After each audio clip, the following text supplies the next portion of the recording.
how to fix Snapchat error code SS07. Hello everyone, welcome back to our channel.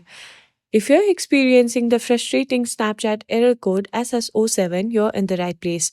Today, I'll walk you through some quick and easy solutions to fix this common issue. Now, let's get started. In order to do that, you need to simply go to your Safari. Once you're in the Safari, in the search bar, simply type help.snapchat.com and then you need to tap on Go. Once you are here, you need to simply tap on My account is compromised option. Do that. Once you have done that, you can see that Snapchat has given you a form to fill up. Here, you need to simply enter your username. Then you need to enter the email address and your phone number.